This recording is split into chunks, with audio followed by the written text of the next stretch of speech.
Welcome to the Troxel Podcast. I'm Evan Troxel, and in this episode, I welcome back Robert Yuen. Robert is the CEO and co-founder of Monograph, a company on a mission to radically transform the business of architecture. As a trained architect turned entrepreneur, Robert has spent years focused on building tools that help architects run better businesses, and in this episode, we go deep on one of Monograph's boldest moves yet, the publication of their latest benchmark report. It's a fantastic resource for our industry, and I've included a link to the free download in the show notes if you'd like to grab your own copy. In this conversation, we explore the topics of radical transparency, data-driven decision-making, and how financial literacy can elevate both individual careers and firm-wide performance. Robert breaks down why most industry reports are flawed, how Monograph is using real-time anonymized data to shift the narrative, and why understanding metrics like revenue per employee and utilization rate is essential for the future of practice. We also discuss the challenges of shifting firm culture, how transparency can empower project teams, and the steps firms can take today to align around sustainable growth. One of the key themes from this episode is that transparency in architecture must become the new standard. For too long, critical aspects of practice like project financials, performance benchmarks, and even salaries have remained hidden or vague, leaving teams disconnected from the real constraints and opportunities in the business. Robert makes the case that radical transparency isn't just a nice to have, it is the foundation for healthier, more resilient firms. Whether you're an emerging designer or a firm leader, this conversation offers a compelling look at why open access to data and firm performance is essential for aligning teams, increasing profitability, and empowering everyone to do their best work, as scary as that might sound. And if you stick around until the end, I'll come back to this theme and break it down more to wrap things up. As always, there is a robust list of additional resources and links in the show notes. Paid Troxel Plus members will see them right in your podcast app, and free listeners can head over to trxl.co to access the full list. If you find value in this episode, please consider sharing it with your colleagues and network. You can also join the conversation on LinkedIn, where I'll have a post about it, or you can leave a comment on YouTube. I always love hearing your feedback, and I love seeing the back and forth between the listeners. This one is packed with actionable insights and big picture thinking, so let's get into it. Without further ado, I bring you my conversation with Robert Yuen. Robert Yuen, welcome back to the Troxel Podcast. I was looking at my notes. The last time we talked was April. The last time your episode came out, and you've been on twice before, was in June of last year. So it's been a while. Oh my God. The last time we talked, I was looking up some of my notes, and we talked about prioritizing culture and purpose in the organization, embracing transparency and feedback, which I think you have honed in on even more. We're going to talk about that today. Yes. Focusing on employee well-being, so work-life balance. And I think one of the things you were talking about was 4-day work weeks was one of the big things back then. And then investing in continuous learning. I'm sure all of this kind of plays into what I've seen you be touting recently, which is this, the royal we, need to bring radical transparency to this industry. So welcome back to the show, and let's dive right into this. This is a really pointed topic. Well, thanks for having me. I'm all yours. Thank you again for hosting, and I want to be a huge supporter for your audience, and let's have a good time. Let's start off with the benchmark and just tell us kind of what it is and how you guys put this together. So the benchmark was an idea, and this is our second version. Really, really proud of it. As our customer base grows and the success of Monograph continues to grow, I think it's really, really important for the industry to have some type of benchmark of what an industry and firm size and firm typologies, what performance look like across the board. This is from a firm-wide performance down to individual architect and designer performance, from total revenue down to revenue per employee, from payment durations to utilization rates. What's amazing is instead of running a survey, which I believe is almost always flawed in a lot of ways, if you ask someone for their opinion, or opinion is usually based on an opinion and not facts, we are in a really unique position where we can say, let's look at our customers and let's anonymize that data, and let's report back to the world in terms of like how our customer base is doing. What's fascinating is we can see amazing trends that happen over time, especially from the day a customer starts to the moment that a customer matures into a 1-year customer, 2-year customer, 3-year customer. And then since there are other reports out there like AIA, we can also compare our customer base to what other industries and other organizations have published. And so when you talk about these other types of organization publications that have come out, do you know how they're obtaining their data? Is it survey? Is it a combination of that plus data? Maybe a link with Dell Tech, for example? I don't know. Yeah, so like I think a lot of the industry is very familiar with AIA's like monthly business report. Right. That is a survey. Which I'm almost always very skeptical, because if you catch someone on a good day, like the business is doing really, really well. If you catch someone on a bad day, maybe the business is not doing so well. And I would much rather look at the industry's performance based on a data set that's not rooted on an opinion or a survey. Yeah, so the data that's in your report comes directly through Monograph, which people are using to run their business. Correct. Right? So Correct. maybe explain a little bit more about like who, and not firm names, obviously that's anonymized, but like give us an idea of who's kind of participating in this so that we understand that. Yeah, so we have a customer base, and we have customers that are as small as solo practitioners and as large as firm sizes of 100 employees. We generally don't have any customers that are larger than 100. And our running average customer size is right around 10 employees.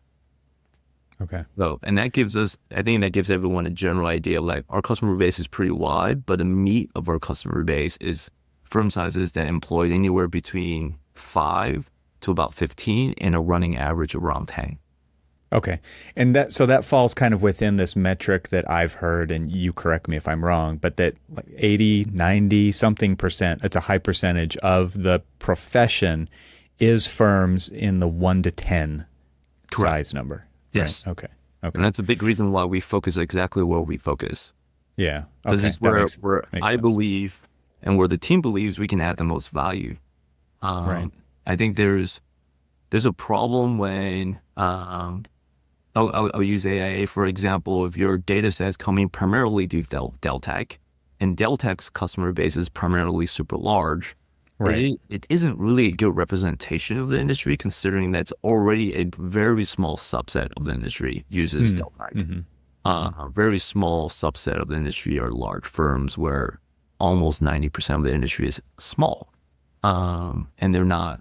So there's two different sets of problems. One, you're surveying, which is I don't believe is the right way to look at analyzing and understanding the market trend without actually looking at the data. The second problem is you're surveying the wrong people to describe an entire industry. You should, like, if you're going to really take a good understanding of the industry, knowing that 90% is small firms, you should be looking at the small firms. Yeah. But then Tech wouldn't be the right organization to be gathering that data. Interesting. So this idea of kind of a representative cross-section doesn't really exist. And I think the other thing that I take away from what you just said with the reports that come out from AIA is that then it is displayed as data when it comes from survey material. And so then it becomes, if it looks like it's in a chart, it looks like, oh, we can really rely on this as information to base our, strategies on, for example. So I think that's kind of a real big differentiator. It's a very important point about the report that you're talking about having created with Monograph versus some of the other stuff that's available out there. I truly believe that. I think a lot of the industry have been making a lot of really important decisions for almost our entire life as an architect and engineering profession on data that is unreliable. Which is really, really bad, because then it almost assumes that you're going to make the wrong decision, because like you're making decisions off of data that's not correct. Yeah. And I think the topics come up even on this, between the two of us before about, there's a lot of fiction in time tracking in offices right? Which people are then using Yeah. to Yes. talk about future performance on projects, how you sell your design services, how you break that back into phases, how much time things should take to do, how you staff those projects, and like you say, if you start off with a bad foundation and you build all that on top of it, then it's very difficult to have a successful outcome. It's near impossible. Like, let's say you pour the foundation for a single family, but you want to put a 100-story tower on top of that foundation. It's not going to work. It's just, it was never designed to work because your foundation was fundamentally not appropriate. Right. So I think tracking the right data, using the right data, and then making synthesis and analytical decisions off of that is really, really important. But it starts with using the right set of information first. If not, you're still going to make decisions, but you're making decisions on the incorrect set of information. Right. So when you are using data from Monograph to build this report, are firms opting into this? You talked about anonymizing it. So I'm just curious, do they know you're using this information to then start to build this conversation around radical transparency? Like, you have this big picture vision. I'd love for you to explain that, but also maybe just how you got to be able to do this. So I think it's our responsibility. It's our responsibility building an amazing product to help architectural firms be extraordinarily successful. And we can measure if we're successful by looking at if our customers are doing better than when they were not a customer. Yeah, sure. And as long as they're doing better, I think we're doing a great job of building a world-class product. Second, I think when our customers opt in to buy the product, they're presented with terms of service, and it's there that, like, look, we have to look at your data. We have to use your data to continue to make the product better. We use that data to figure out where we want to continue to improve our product roadmap and how we make decisions on our product roadmap. But I think it's also our responsibility to anonymize that data and report back to the industry.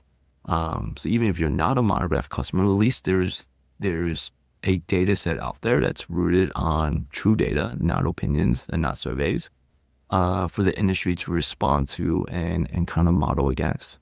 Yeah. And this idea of actually using it so that people can know what's going on outside of their organization and be able to compare themselves to other firm data that exists, get outside of the silo that they've been in, right? To be able to have access to that. That's a big deal. Like, I mean, I assume this plays directly into what you call, this idea for bringing radical transparency to the industry. This is a huge part of that, right? Because it's like, if you don't know then you're just going based on what somebody would say during a conversation or what they'd be willing to share behind closed doors, maybe, and you don't know how that's been modified to create a perception about their firm or whatever, right? I mean, we're talking about something completely different and potentially new to the industry with this kind of information. You and I have been in the industry for a long time. So you and I have been in some of those small rooms where we discuss revenue, where we discuss salaries, where we discuss costs and running a business. I think it's amazing that we had those discussions in the past, and I think it's a disservice that discussion isn't more public. And I would love to include as many people as possible, the entire industry as possible, because I do think it's going to move the needle. And I do think if you anonymize the data, then it sets as a benchmark. It's a guiding post. It allows you to kind of like self-reflect and know where you stand. And if you're a high performer as an organization, that's amazing. And if you're a low performer, at least you can now have a guiding post, a roadmap of what good looks like and what great looks like. Let's take a quick break from the conversation to tell you about AVAIL. Is your team struggling to find the BIM assets they need? AVAIL's content management system simplifies access to all of your firm's content in one easy-to-use platform. No matter where your files live or what type of files they are, you can easily search and access them from AVAIL. Now, designers can consistently find and reuse all types of content. So what does that mean? Well, standards-compliant models and drawings are easier to create. The documentation process is less chaotic. New hires are easier to onboard. Projects are delivered faster with fewer errors. You get the idea. Visit getavail.com to try Avail for free and request a free demo. That's getavail.com, GETAVAIL.com. My thanks to Avail for supporting this episode of the Troxel Podcast. And now let's get back to the conversation. Yeah, I think that right there is a really important point. There's so many pieces of architecture that are totally opaque to people coming into it or trying to figure out a path forward, whether it's a new business model or a new department, or, there's lots of, ways to do project delivery, ways to gain efficiency and productivity. And there's like, who do you turn to, right? How do you find that information? It is not, those aren't the kinds of things that we're trained in architecture school, right? Correct. So a lot of times we're bringing in somebody to run the business side of the operation, and then they have their limited set of experiences from the firms or whatever that they've worked for that comes into that. But now you're actually creating a landscape that people can look out to and start to get those insights because a platform like yours exists that has this cross-section throughout the industry to be able to use that information and raise the entire thing up if people want to read it and participate in that. And I'm really excited because the more we grow, the more our data set becomes more of an industry leading indicator. And the more refined we can continue to dig in. I hope one day we can say we can break things down to regions, firms within regions, firms within typologies of work, firms that have specialized skill sets versus others, and really start to group and look at things at a much more micro perspective. And we'll get there. I think the more customer base that we have, the heavier the responsibility is for us to report back out. Nice. So give us an idea of what types of things are found in the report. The report's free. We'll put a link to it in the show notes so people can download that and read it themselves. Just give us the 30,000 foot overview. The 30,000 overview is, generally speaking, as a Monograph customer, you make more money and you're more efficient. And you make substantially more compared to a firm that's not using any tools. And then you also make substantially more when you compare it to when you're using a tool that's not Monograph as well. And it starts to set the tone in terms of where total earnings might come from and how profit is really, really important for a firm. Considering if you're a firm owner, that salaries tend to cap out. And then a lot of the potential upside for firm ownership is going to come from your ability to produce a profit margin at the end of the year. So then it really starts to highlight the conversation around what your economics look like and what your efficiency looks like for the firm. Yeah. Well, can you substantiate that in some way when you say that firms who use Monograph are more profitable? I mean, that to me sounds like that's awesome. And why? I want to know why. Why are they? Is it because you have a door now so that you can start to change behavior in those firms and make talking about profit a priority? Or give us some of the ideas that are enabling that to happen. I do think it's a number of different unique features here on Monograph that makes it really, really much more easier. I think if I were to generalize, I'll start with, if you don't have any type of leading indicator in your business, any type of data, you're essentially making decisions blind. And I do agree, if you're going to use any tools, you should do better. Because that will give you at least some line of sight to how to make decisions and what to address on a week-over-week, month-over-month, quarter-over-quarter cadence.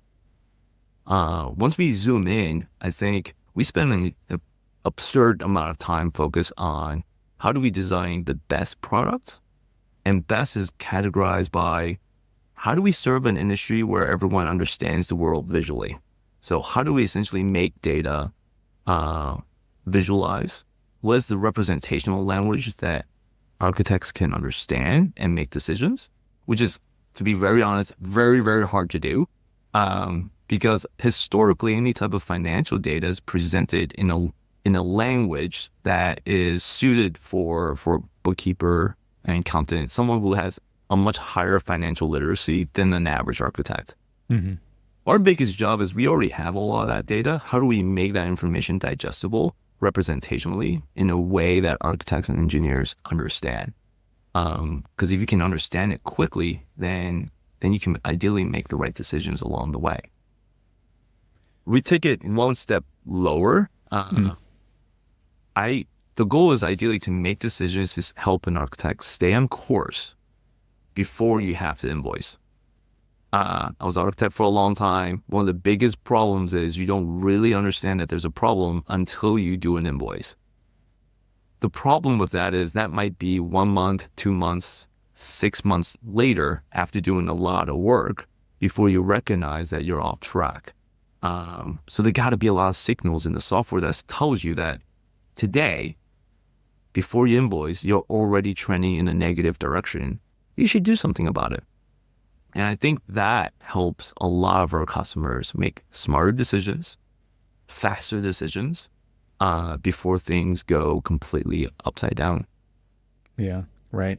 So maybe you can just talk about this idea of radical transparency, because I think what we're starting to get into is this, like, what needs to change in the industry. And so you've been couple times now that I've seen on LinkedIn posting about we need to bring radical transparency to the industry, and you've started to put up some posts that speak to that. Can you just give us another overview now? You're the overview guy. If you can tell us kind of what you mean by that, because I think that could be interpreted in different ways, and so I want to hear it straight from you.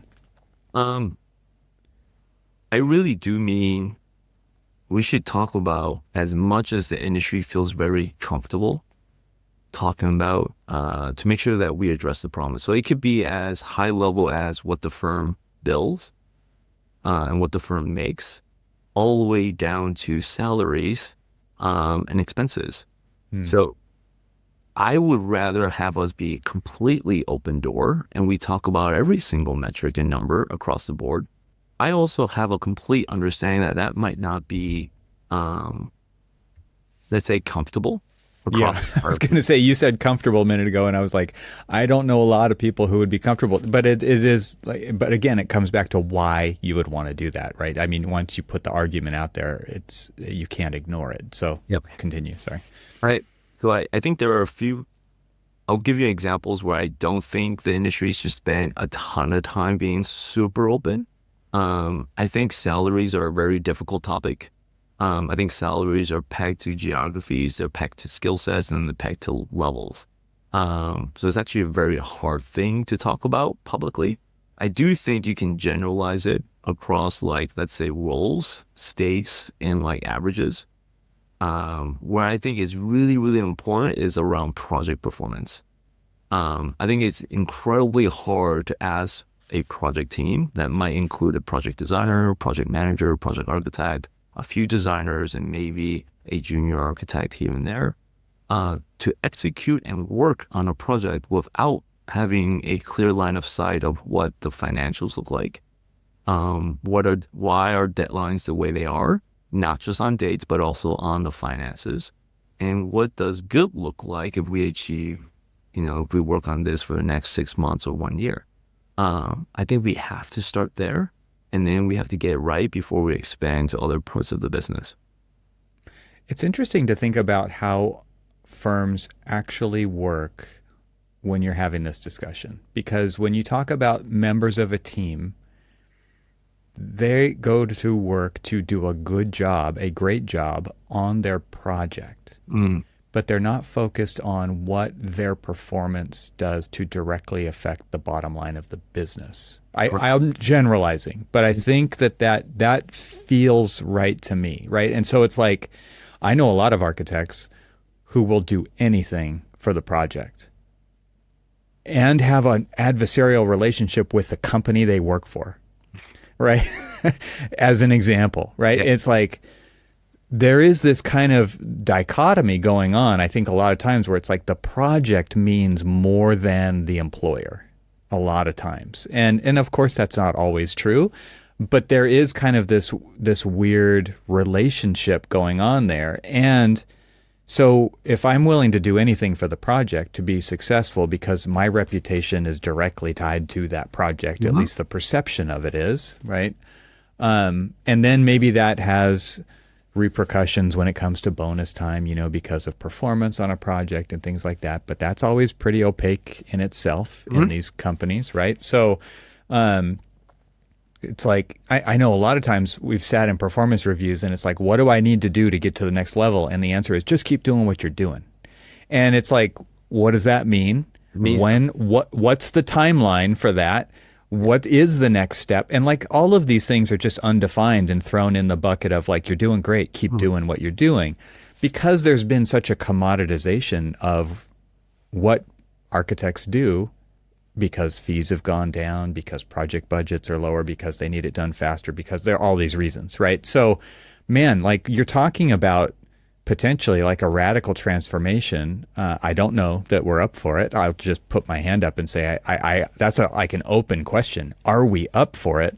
Because the other argument is like that I've heard many times is like you can't change something that big from the inside. You got to burn it down and start over, right? And I'm sure you've heard that too. And I don't. That's not what you're advocating for. You're advocating for radical transformation from within with the companies who already exist. So I just threw a bunch of stuff out there, but I'm just curious, what that triggers for you. So the way I look at it is like I've never met an architect who's an owner or an architect who is a full-time employee working for an organization who has the desire for the firm to not make money. I've never met an architect or an employee that says like that is what I want for the place that I work at. That would be a charity, right? Like you can't, it doesn't work, right? What I do hear a lot is I want to do incredible work. I want to be creative, and I want the business wherever I'm working at to be very, very successful also. And I'll be very proud to be part of that organization. And I was like, great. I think you're already halfway there, especially if the work is already good. I think we just got to make some of the constraints a lot more transparent. And there are constraints that every project has that has been opaque for a very long time. And we can start with the easiest ones. The easiest one is, well, what is the project budget? Let's make sure that that's clear, and we should advocate that every project does have a project budget. And there's a way that we can measure against that project budget over time to help us stay on track. Let's work on that. Second, once you know the constraints, I need everyone to adhere to them. The constraints are a nice to have. The constraints are a constraint. I want ideally all of our customers across the board to do amazing work within the constraints of their budget so that the project can still come out net positive and the firm can be very, very successful. I think when we drive those alignments, it isn't a burn everything down type of move. It is more of a transformation because like we're halfway there, and we see it all the time with our customers getting there on Monograph. So like I know it's absolutely possible. Yeah, that when you say that, talking about like following the constraints, that's a hard thing for a lot of architects, right? Because architects by nature are kind of rule breakers. If they can't, like you find creative workarounds. That's a nice way of saying rule breaker, right? But there's been a lot of times in firms working my way up through the years where it's like the rules apply to the people who are the lowest on the ladder, and the rules get broken all the time by the people who are the highest on the ladder because the rules don't apply to them a lot of times. And so when you talk about this, like it really has to apply to everybody for that to work. When everybody is aligned that the business needs to be successful so that we can continue to do our work or even do better work, get better at it. Yeah. It really does have to apply to everybody because you are talking about transformation, and transformation can't only happen with a few people in certain roles. Yeah. No. So I think if you're a young designer early in your career, the best thing we can do for you as a Monograph customer is you're learning financial literacy sooner now because you're on Monograph. If you are an experienced principal and you've been working in the industry for 20, 30 years plus, I think this is a great tool to help you stay aligned. The objective for every firm is to do good work and do good work while also being profitable. If you do good work and you're not profitable, you might not have an opportunity or a right to continue to do good work Because if you're not profitable at some point, you're on your way to zero. Like that's not a good scenario. Right. So I think it is a rule that everyone should learn to follow and learn to respect. At the end of the day, we are an industry, and the industry needs to continue to grow, and we need to continue to be profitable to invest in ourselves continuously. We cannot invest if there is nothing to invest in. So it's really, really important that the topic of money is talked about. Let's take a short break from the conversation to invite you to join the most influential technology leaders in the AEC industry at Confluence. Composed of in-person events and a podcast co-hosted by yours truly, Confluence is designed to foster conversations between AEC firms and technology companies so they can learn, share, and engage with each other to support industry innovation. Software company AVAIL, which creates content management solutions for the AEC industry, started hosting Confluence events in 2019 to understand what firms are needing, wanting, and thinking around technology. To learn more about Confluence, explore upcoming events, and listen to podcast episodes, go to confluence.getavail.com. My thanks to Confluence for supporting this episode of the Troxel Podcast. And now, let's get back to the conversation. Yeah, I think this also kind of goes back to how architects are bred, which is competitively, right?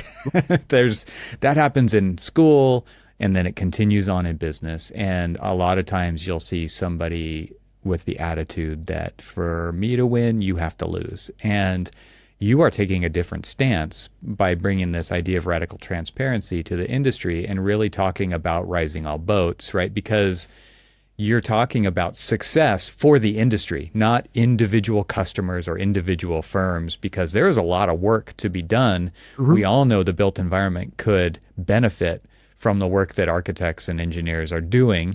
And that's a very small percentage of the overall built environment is done by those professionals, right? So there seems to be a ton of potential here, and you are also shifting the perspective with your language, your messaging, your benchmarks here to say, like, we are in this together. I know that sounds a bit cliched, but we are. Yeah. We are, absolutely. Like, how else do we talk about the industry if we aren't in part of that industry? Right. Yeah.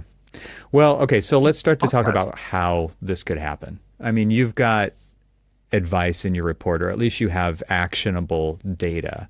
And so I'm curious, like, how can firms increase revenue per employee? Because that seems to be, I think that was one of the main talking points in the report, right? Is like showing how big of a difference there actually is in our industry of revenue per full-time employee. There's a lot of ways to increase revenue per employee. We can start to generalize it in a few things. The first thing that we see almost immediately is there's an efficiency metric that starts to immediately play out once you're a Monograph customer. Because I think once a firm, once an architect understands where their time is going and where their time is not being utilized correctly, the natural chain of decisions is you stop spending time in areas where it's not effective. So the efficiency, the utilization of a per employee basis goes up. When that goes up, what naturally follows is the revenue per employee. So I think it goes back to the original topic of, as long as transparency starts to exist and starts to foster within organizations, everyone makes better decisions, your utilization rate goes up, which means your revenue per employee also goes up. It sounds like you're talking about accountability in there too, right? It's like, because it's so visible, I mean, it creates an awareness of the things that you're actually working on, but then it also creates an awareness of what others are working on around you. And then the accountability goes up because it's like, oh, now we're going to make these decisions together, more or less, just to say, that isn't working, right? We need to stop doing that. We need to stop doing that. We, the firm, right? So I'm curious if you have examples of the kinds of things that you're talking about here. Are there things that people become aware of where it's like obvious we need to stop doing that? So there's a few things we do very clearly, like things turn red when they're not good. Yeah, I was going to ask, like, how do people know? Because everybody's already putting their time in a spreadsheet in some, you can call it a glorified spreadsheet, even if it's a spreadsheet still, right? But it's like, I put these hours in and then I send it to somebody and it goes into the black hole of accounting, right? And so to your point, like you're doing something visual, bringing it back to your conversation topic about making it visual for architects, because we're so visual. We're really good at pattern recognition. I know what red means. Red means bad, right? So that's a great example. It's very simple. Red means bad, green means good. These are universal languages. Architects, designers know this very, very well because we're trained to understand the world visually. So we spend a considerable amount of time of not just designing a great software, but really trying to understand what is the takeaway and how do we communicate that very effectively, very quickly. So yes, as soon as you enter time, the old way is it goes into the ether and you never see it again. Maybe someone gets a talking to, right? Like that's kind of what, and you're always maybe a little worried that that's going to happen when you hit that submit button, right? The fascinating thing is we've been doing this for years now, is as soon as you enter a time, everything moves. So the feedback back to you is immediate, which also encourages a young designer and an architect to enter accurate time. Because like, oh my God, like if I do put in correct information, I get feedback immediately. And by knowing that, I can make decisions different as a project. Or have a conversation, right? So I don't want to wait till the end of the week to put 40 hours on a project. I might want to enter time as soon as I know I should be entering time, because it's going to make all the difference between me deciding to do 10 iterations or 5 iterations. And that decision is almost the very small microcosm of like a profitable employee or not. And they're embedded in those decisions, and we need to have an influence right before you make those decisions, and we need to surface the right information to you at the right time. It's really, really important. I've been through the experience many times of like staffing and forecasting for projects, right? And we talked a little bit earlier about like if you don't have good data, it's really hard to do that, right? You can't do it well. It'll probably not be right. You'll just be adjusting it along the way over and over and over again. Is there a component of forecasting in the tools that you provide? Like if you pre-fill out your timesheet with what you think is going to happen that week, for example, can we then see, here's where that's going to lead us if we start doing that? Or maybe you can just kind of explain how we can start to get ahead of these problems a little bit even more than kind of just entering your stuff in real time. This is really, really exciting in terms of getting ahead on the forecasting side. We can start as early as when a project starts and you have a contract at hand. We've built some amazing new technology with an underlying infrastructure that's embedded on AI that can read your contract and pre-fill the entire plan for a project instantly. Nice. So we can see how many different phases you have. We can see how long they are and how much each phase is. And then we can look at the entire company's staff and figure out who is the right person to work on it and start pre-filling that time in. We can also say, based on experience and based on like historical typologies of work, we can make a suggestion in how to like think about staffing and resourcing and what that might look like for the project to be done on time and on budget. Yeah. I just, when you talk about kind of resources and staffing, I worked in a large firm, and so maybe this is different in a 10-person firm, but maybe it isn't, right? Which is like staffing is partly what the job is. It's partly what the skill sets needed are. It's mostly who's available, right? It's like this weird this combination, this really nuanced thing.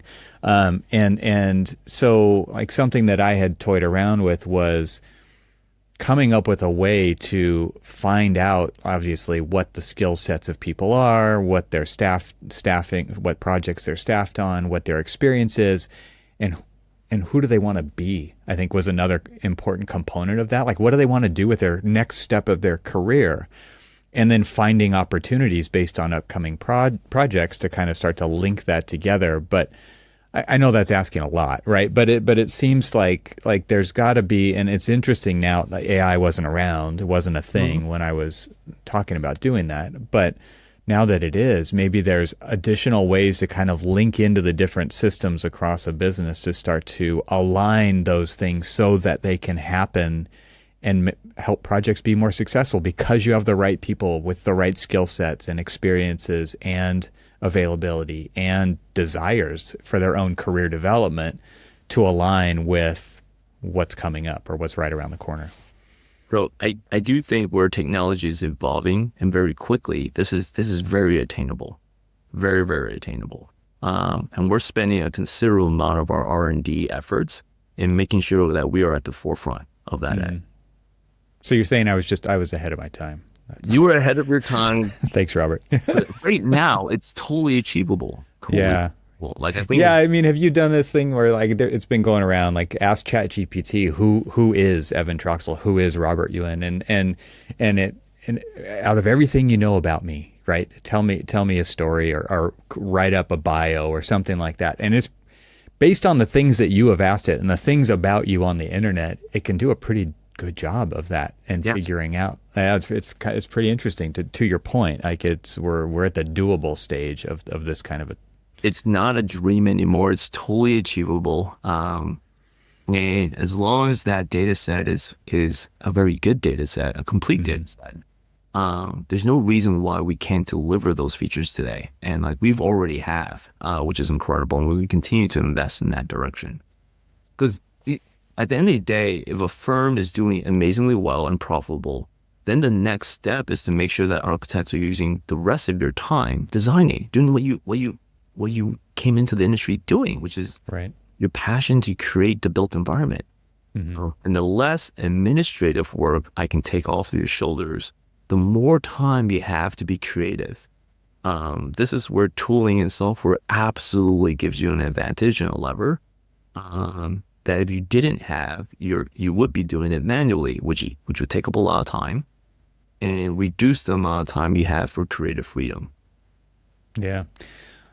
One of the big prompts in your report, speaking of AI, I guess, I just have that prompt idea floating here, but this idea of salaries and competitive salaries and things, maybe you can just kind of speak to the overall where the industry is when it comes to that, because you're talking about profitability, you're talking about success, and this is an industry that chronically pays people very low wages, especially new graduates, right? There are definitely architects who make a really good living, for sure, right? But I wouldn't say that applies across the board. And I would also say that for the risk that is involved in architecture and the complexity and all of these things, we're an underpaid industry. Can you talk about kind of, going back to this idea of radical transparency and the relationship of competitiveness in salary ranges throughout the industry, kind of where we are? So I think everyone who's in the industry knows that they would love to make more money.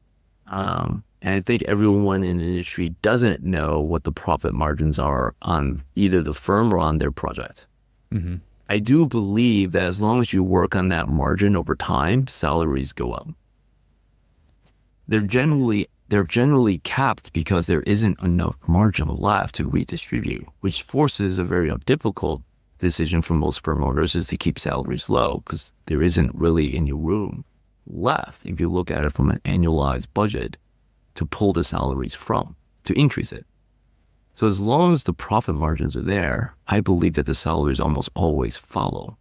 And that goes back down to knowing your numbers, working towards efficiencies, and getting your utilization up across the board. Because then once you lift profit margins, those profit margins historically across all business sectors gets redistributed back to the team.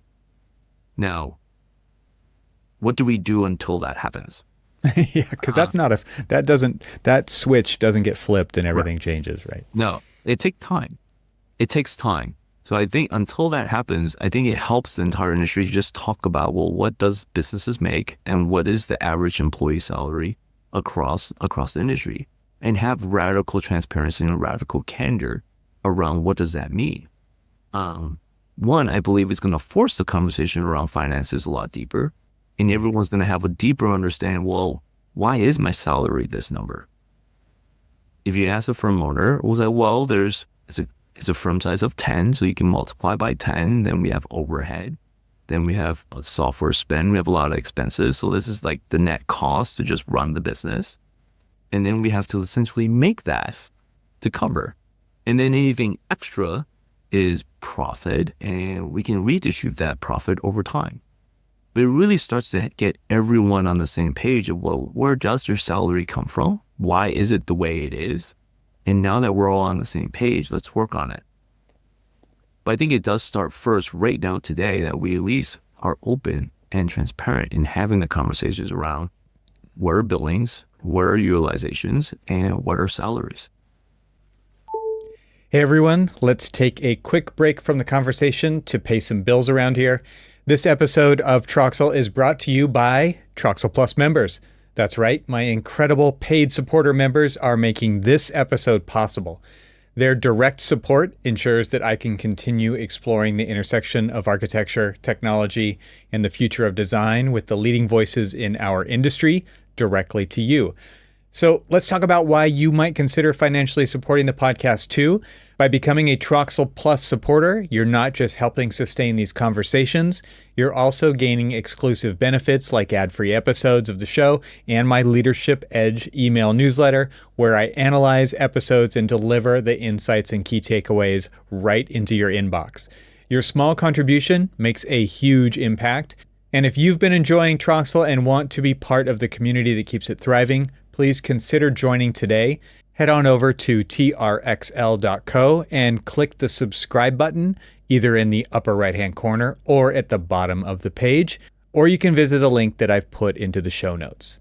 Once again, my sincerest thanks to the Troxel Plus members who have made this episode of the podcast possible, even though they aren't even hearing this ad because theirs are ad-free. Now, let's get back to the conversation. Yeah, it's one of those common LinkedIn posts about raising salaries. And then it just kind of opens the can of worms, right? Which is, okay, well then firms need to make more money and we need to change contracts. And there's a lot of kind of fundamental things about the business model, the way the profession operates, the delivery process, all of the different stakeholder groups putting pressure. There's a lot that potentially has to change. And so you're right, it's not going to happen quickly. But at the same time, we have to know where we're going in order to get there. And we have to decide that that's where we want to go together. So the call to action really is to have this radical transparency conversation about salaries so that we can address the actual issue, right? Which is the higher level stuff that you're talking about. Well, I think once everyone knows, then the alignment and the focus around execution becomes a lot clearer. Because then it's a little bit less of a debate where I don't get paid a lot because I just don't get paid a lot. It's like, well, that's not quite how the world works. Like, if the firm makes a lot of money, then like usually it trickles down across the firm. Mm-hmm. So you can see sometimes with the highest earning organizations, they also pay their employees the most. Because that revenue gets redistributed across the team. Yeah, and those companies are leveraging those people in really great ways to earn a profit, right? Like that's exactly why they're there, right? Is to do something more efficiently and faster than somebody else can do it, and it makes business sense for them to do that. So it is a flywheel of some sort, right? It is a flywheel, and I think once you have a benchmark, it's much easier to then continue to work on that problem and see the gains year over year. Because then we all know that, oh, it is improving. We are all working on it together as an industry, and our average salaries are improving year over year. Our speed to payments are improving year over year. Our utilization across the board is improving year over year. And the revenue per employee is growing year over year. And if we can confidently say that year over year, we should be really, really excited as an industry, and we're moving in the right direction. It seems like as an employee, I mean, I don't know if it matters how long you've been in the industry. But if you're asking these kinds of questions in an interview because you're interviewing the firm that you could potentially be working for just as much as they're interviewing you, to me, those are actually really important things to understand about the firm you could potentially be signing up with, right? Is to understand their business and how focused are they on those kinds of metrics? How focused are they on running a profitable business? In what ways do they reward employees for, doing the thing that they're hired to do, but in order to help their business be more successful? It starts to become a much richer. I mean, you're not just going to a place because you like the work they do as much in that scenario as you're trying to find the right fit for so many different dimensions of being an employee, right? It's not just about the work. It's about all of these things together.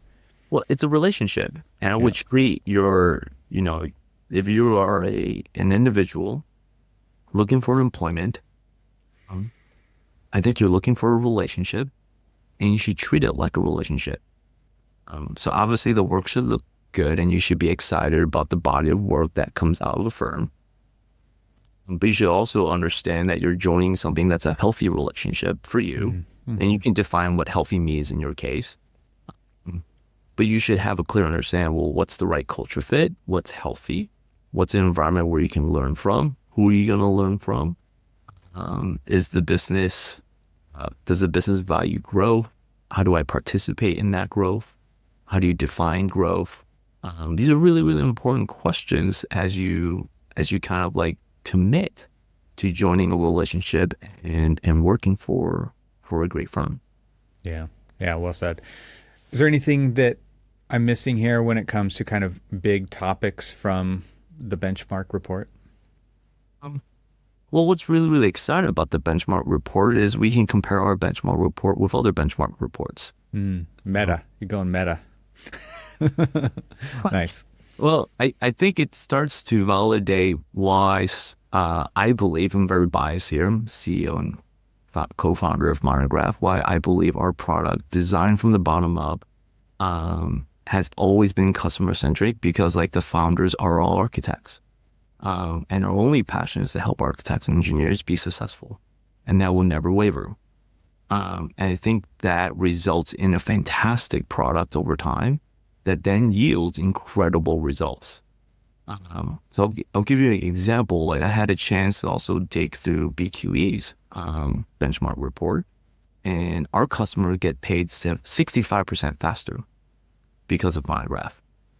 They also make $22,000 more per employee, 30% more utilized, and like they're 60% less unbillable fees across the board. And these are two different customer bases, two different benchmark reports, and we win across every line item.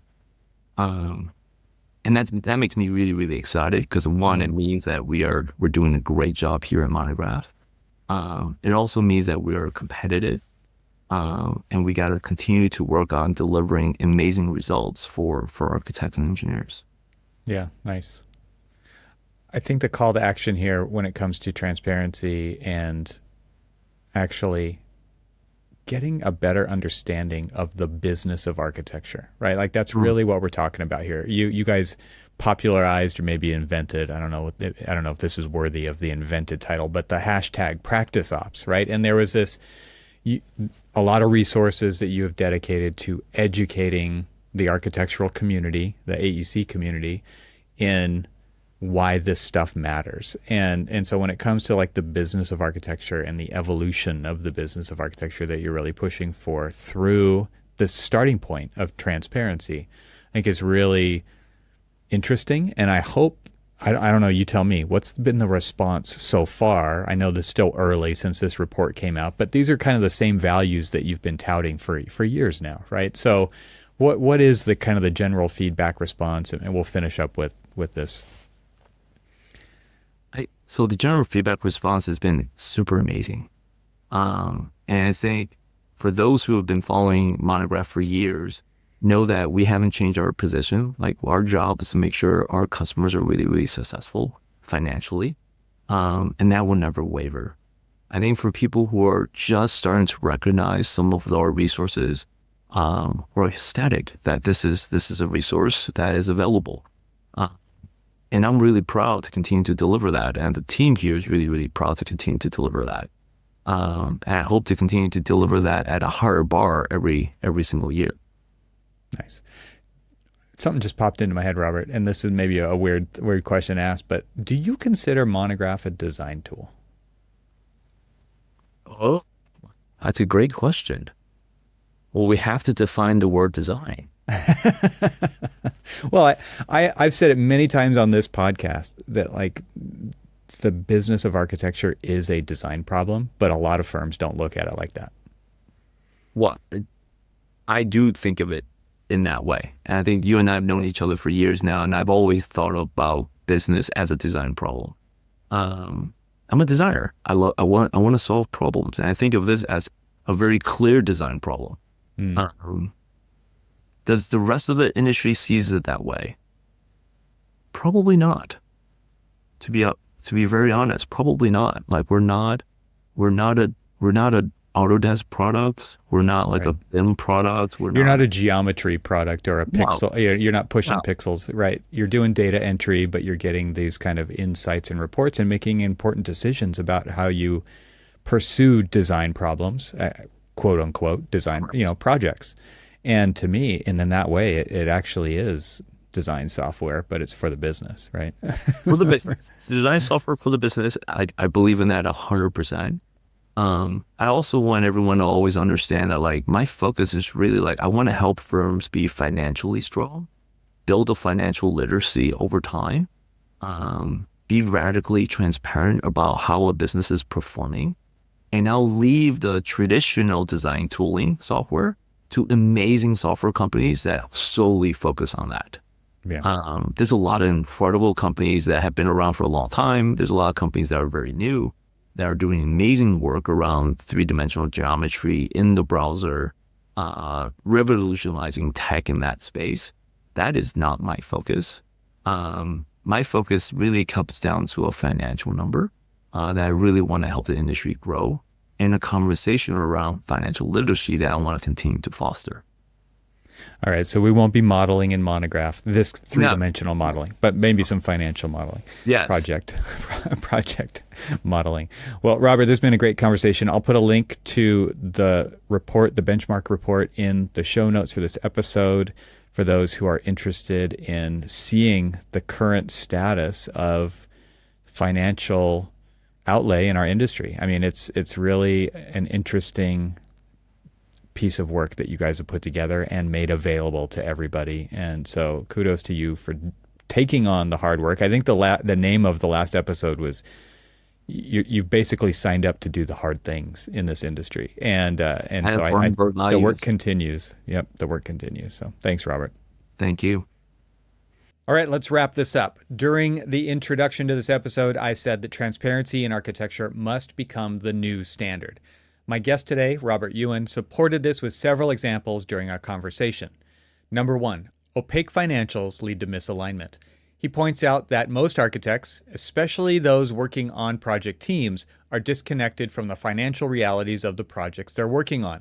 They focus on design quality, but rarely understand budget constraints, fee structures, or what success looks like financially. Robert says, it's incredibly hard to ask a project team to execute and work on a project without having a clear line of sight of what the financials look like. Without that transparency, teams can unknowingly over-deliver, blow through budgets, or miss the mark entirely on firm goals. Number two, bad data equals bad decisions. He highlights that many firms still base key business decisions on survey data or fictional time tracking, which are often inaccurate and misleading. He said, you're making decisions off of data that's not correct. It's near impossible to succeed if you start off with a bad foundation. Transparency allows firms to base decisions on real, objective, and timely data, essential for making smart, sustainable choices. Number three, transparency creates accountability. By exposing how time is spent and how projects are performing in real time, for example, using the red and green visual indicators that we talked about during the episode as pattern recognition, team members are empowered to course correct early. This provides an immediate feedback loop that encourages staff to enter accurate time because they see how it changes things right away. This immediacy builds a culture of accountability and continuous improvement. Number 4, it levels the playing field. Robert criticizes traditional industry reports that reflect only the largest firms, leaving out 90% of the profession made up by small firms. He said, "You're surveying the wrong people to describe an entire industry. Almost 90% of the industry is small." Transparency through anonymized, real-time data offers a more representative benchmark that all firms, especially small ones, can use to measure and improve. Number 5, transparency fosters equity and growth. When employees understand how profit is generated and how their work contributes to it, they're better positioned to advocate for themselves and align with firm success. Robert believes that as long as you work on that margin over time, salaries go up. But it starts first with being open and transparent. Without visibility into firm performance, conversations around salaries, bonuses, and promotions remain vague and subjective. Okay, last one here, number 6. It's the only path to evolving the profession.